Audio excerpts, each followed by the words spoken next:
Hello everyone, welcome to KM Watch World. இந்த வீடியோல ஆரி பிளவுஸ்க்கு நீங்க எப்படி எல்லாம் ரேட் ஃபிக்ஸ் பண்ணணும் அப்படிங்கறத தான் நான் சொல்ல போறேன். வீடியோவை ஸ்கிப் பண்ணாம பாத்தீங்க அப்படின்னா தான் உங்களுக்கு ஒரு ஐடியா கிடைக்கும். அதுக்கு முன்னாடி நம்மளோட சேனலை சப்ஸ்கிரைப் பண்ணிக்கோங்க. ஓகே, இப்போ நம்ம வீடியோக்குள்ள போலாம். ஆரி பிளவுஸை கஸ்டமர் அவங்களும் கஸ்டமைஸ்டா கொண்டு வருவாங்க, இல்ல நீங்களும் உங்களோட கேட்டலாக காட்டுவீங்க. ஓகேவா?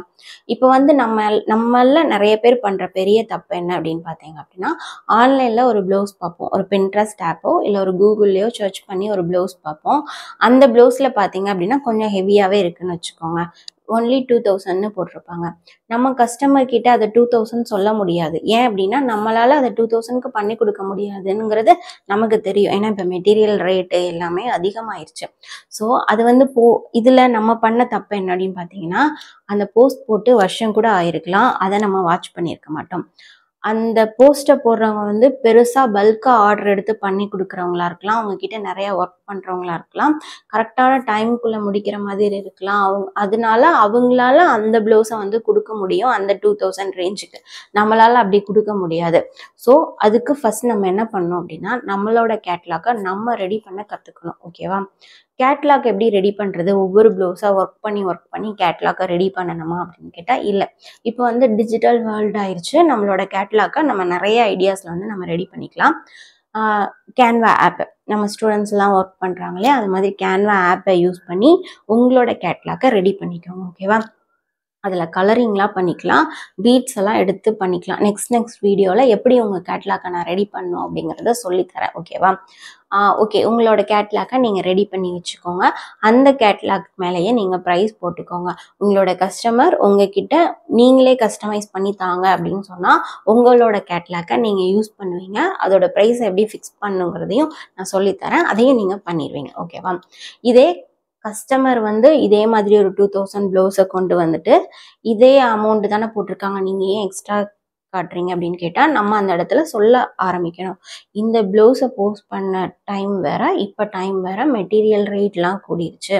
ஸோ இப்போ இதோட ப்ளவுஸோட ரேஞ்ச் இந்த மாதிரி தான் அப்படிங்கிறத நம்ம ஃபர்ஸ்ட் சொல்ல ஆரம்பிக்கணும். நிறைய ஸ்டூடெண்ட்ஸ் எனக்கு தெரிஞ்சு டக்குன்னு எனக்கு ஃபோன் பண்ணுவாங்க, மேம் அது 1000 தான் வருதுன்னு சொல்றாங்க, இங்கே பாருங்க 1000 தான் நெட்லையும் போட்டிருக்கு, நான் என்ன பண்றது அப்படின்னு. ஸோ போஸ்ட் பண்ண டைம் வேறையா இருக்கலாம், அதை ஃபர்ஸ்ட் நம்ம தெரிஞ்சுக்கணும். ஓகேவா?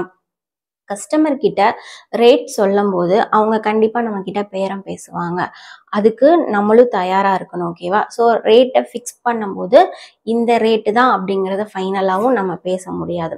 ஸ்டார்டிங் ஸ்டேஜில் உங்க எல்லாருக்குமே சொல்லியிருக்கேன், ப்ராஃபிட்டை அதிகமாக எதிர்பார்க்காதீங்க. ஃபர்ஸ்ட் உங்களுக்குன்னு ஒரு ஐடென்டிஃபிகேஷன் கிடைக்கும். உங்ககிட்ட போனால் நீங்கள் நல்லா ஒர்க் பண்ணுவீங்க, நல்லா இருக்கும் அப்படிங்கிற ஒரு அடையாளம் வந்ததுக்கப்புறம் ஆர்டர்ஸ் வர ஆரம்பிக்கும்.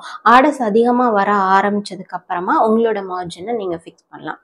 ஆரி ப்ளவுஸ்க்கு ஃபர்ஸ்ட் ரேட்டை எப்படி ஃபிக்ஸ் பண்ணோம் அப்படின்னா, நீங்கள் மெட்டீரியல் பர்ச்சேஸ் பண்ணுறீங்க இல்லையா, உங்களோட மெட்டீரியலுக்கான காஸ்ட் அதில் போட்டுறணும். மெட்டீரியல் அப்படின்னா மெட்டீரியல் மட்டும் கிடையாது, மெட்டீரியல் வாங்க நீங்கள் போகிற செலவையும் தான் சேர்த்து நான் மெட்டீரியல் வாங்கணும்னு சொல்கிறேன். இதே பார்த்தீங்க அப்படின்னா ஆரி ஒர்க்கை டூ டைப்பாக பேஸ் பண்ணி ஒர்க் பண்ணுவாங்க. ஒன்று ஒரு ஷாப் ஓப்பன் பண்ணி அந்த ஷாப்ல ஆள் போட்டு ஒர்க் பண்றது. இன்னொரு டைப் பாத்தீங்க அப்படின்னா வீட்டில இருந்தே ஒர்க் பண்ணி கொடுக்கறது. ஸோ அந்த ரெண்டு பேஸ்லயும் பாத்தீங்க அப்படின்னா ஒரே மாதிரி ரேட்டை ஃபிக்ஸ் பண்ண முடியாது. ஓகேவா? ஸோ இதுக்கு தகுந்த மாதிரி உங்களோட பெர் டே ரெண்டை இப்போ உங்களோட ரெண்ட் 3000 உங்களோட கடை வாடகை அப்படின்னா, நீங்கள் அந்த டேல 3 ப்ளவுஸை கம்ப்ளீட் பண்ணுறீங்க அப்படின்னா 300 டிவைடட் பை 30 போட்டிங்கன்னா ஒரு அமௌண்ட் வரும். அந்த 30யை டிவைடட் பை 3 போட்டிங்க அப்படின்னா ஒரு அமௌண்ட் வரும். அதை ஒவ்வொரு பெர் ப்ளவுஸ்லையும் நீங்கள் ஆட் பண்ணணும். ஓகே, இப்போ கடையோட ரெண்ட் போட்டுட்டோம், மெட்டீரியலோட காஸ்ட் போட்டுட்டோம், அதுக்கப்புறம் நீங்கள் ஒர்க் பண்ணியிருக்கீங்க. ஒரு 1 ஹவருக்கு நீங்கள் ஒரு 50 ருபீஸ்லேருந்து 100 ருபீஸ்லேருந்து 300 வரைக்கும் கூட உங்களோட சேலரியை நீங்கள் சார்ஜ் பண்ணலாம். ஓகேவா? இந்த வீடியோவோட எண்டில் அந்த கால்குலேஷன் எப்படி அப்படிங்கிறது நான் அட்டாச் பண்ணுறேன், கண்டிப்பாக நீங்கள் பாருங்கள். இப்போ பார்த்தீங்க அப்படின்னா 50 ருபீஸ் நீங்கள் உங்களோட ஸ்டார்ட், ஏன்னா நம்ம ஒரு ப்ளவுஸை 10 டேஸும் ஒர்க் பண்ணலாம், ஒரு ப்ளவுஸை வந்து 1 டேவும் ஒர்க் பண்ணலாம். நம்மளோட ஸ்பீடுக்கு தகுந்த மாதிரி நம்ம அமௌண்ட் ஃபிக்ஸ் பண்ண முடியாது. ஸோ நீங்கள் ஸ்லோவாக ஒர்க் பண்ணாலும் உங்களுக்கு தெரியும் இந்த ப்ளவுஸை வந்து இவ்வளோ நேரம் தான் முடிக்க முடியும், ஆனால் நம்ம லேட் பண்ணுவோம் அப்படிங்கிறது வந்து இருக்குது.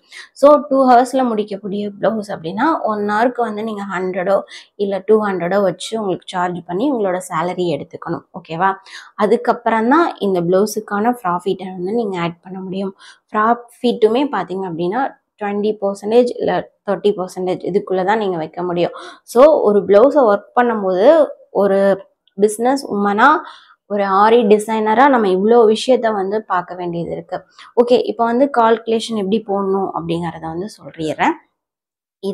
இது வந்து ப்ளவுஸ் வச்சுக்கலாம். இதுதான் போட போகிற ப்ளவுஸ்ன்னு வச்சுக்கலாம். இந்த ப்ளவுஸ்க்கு வந்து நான் 3000 சார்ஜ் பண்ணணும் அப்படின்னு நினைக்கிறேன் அப்படின்னா ஃபஸ்ட்டு நான் இதுக்காக மெட்டீரியல் வாங்குறது எவ்வளோ ஆச்சு அப்படின்னு பார்க்கணும். இதுக்காக நான் ஒரு 700 ருபீஸ்க்கு மெட்டீரியல் வாங்கியிருக்கேன். இதை வாங்கிட்டு வர்றதுக்காக நான் ஒரு 20 ருபீஸ் ஸ்பெண்ட் பண்ணியிருக்கேன் அப்படின்னா 720 ருபீஸ் ஃபஸ்ட்டு சார்ஜ் பண்ணிக்குவேன். நான் வந்து ஒரு கடை வச்சு தான் என்னோட பிஸ்னஸ் பண்ணிகிட்ருக்கேன். என்னோட கடையோட ரெண்ட் வந்து 3000ன்னு வச்சுக்கோங்க. 3000 30 டேஸால் டிவைட் பண்ணால் 100 வருது. ஓகேவா? ஆனால் இந்த டேலேயே நான் ஒரு 3 ப்ளவுஸ் வந்து பண்ணுறேன். இந்த ப்ளவுஸும் இல்லாமல் இன்னொரு 3 ப்ளவுஸஸும் பண்ணுறேன் அப்படின்னா 100 வந்து 3ஆல் டிவைட் பண்ணால் உங்களுக்கு 33 சம்திங்ஸ் அந்த மாதிரி வரும். ஓகேவா? 33. அப்போ 720 + 13 வச்சுக்கலாம். 750 வந்துருச்சு. இதுக்கான மார்ஜினை வந்து என்னோட சேலரியை நான் ஃபிக்ஸ் பண்ணும். இது நான் ஒரு 8 ஹவர்ஸ் ஒர்க் பண்ணேன் அப்படின்னா 100 × 8 800 ருபீஸ். இந்த மாதிரி தான் உங்களோட ப்ளவுஸ்க்கு நீங்கள் ரேட்டை ஃபிக்ஸ் பண்ணும். ஆன்லைனில் பார்த்த உடனே அதில் 2000 இருக்குன்னு அப்படியே ஃபிக்ஸ் பண்ணக்கூடாது. அதையும் மீறி சில பேர் பார்த்தீங்க அப்படின்னா 1000 ருபீஸ் ப்ளவுஸ் தான் வரும், ஒரு 3000லாம் அதில் போட்டு வச்சுருப்பாங்க. ஸோ அப்படியும் கஸ்டமர் கேட்டால் கஸ்டமர் நம்மளை விட்டு ஓடியே போயிடுவாங்க. ஸோ நம்ம ஃபிக்ஸ் பண்ணுற ரேட் வந்து நமக்கும் ரீசனபிளாக இருக்கணும், கஸ்டமருக்கும் ரீசனபிளாக இருக்கணும். அதுக்கு நீங்கள் இந்த மாதிரி தான் கால்குலேஷன் பண்ணி உங்களோட ப்ளவுஸுக்கான ரேட்டை ஃபிக்ஸ் பண்ணணும். கற்றுக்கிறத விட அந்த பிஸ்னஸை ஸ்டார்ட் பண்ணுறதுல நிறைய ரிஸ்க் இருக்குது, நிறைய நம்ம கற்றுக்க வேண்டிய விஷயம் இருக்குது. நம்மளோட கஸ்டமர் வந்து என்ன மாதிரியான கஸ்டமர்ஸ், அவங்கள நம்ம எப்படி ஹேண்டில் பண்ண போகிறோம், ஹாப்பி மைண்டடாக வர்றவங்க ஹாப்பி மைண்டடாக தான் வெளியே போகிறாங்களா அப்படிங்கிற வரைக்கும் நம்ம கரெக்டாக இருந்தால் மட்டும்தான் நம்ம நெக்ஸ்ட் க்ரோ ஆக முடியும். ஸோ ரேட்டை ஃபிக்ஸ் பண்ணும்போது நீங்கள் இப்படி தான் ஃபிக்ஸ் பண்ணணும். அதுதான் உங்களுக்கும் சாட்டிஸ்ஃபைடாக இருக்கும், அவங்களுக்கும் சாட்டிஸ்ஃபைடாக இருக்கும். இந்த வீடியோவில் நான் சொன்ன விஷயம் உங்களுக்கு புரிஞ்சிருக்கும்னு நினைக்கிறேன். உங்களுக்கு ஏதாவது புரியலை, இன்னும் நான் ஏதாவது எக்ஸ்ப்ளனேஷன் கொடுக்கணும் அப்படின்னா கமெண்ட்ஸில் தாராளமாக கேளுங்க. உங்களுக்கான டீட்டெயிலை நான் கண்டிப்பாக கொடுக்குறேன். தேங்க்யூ.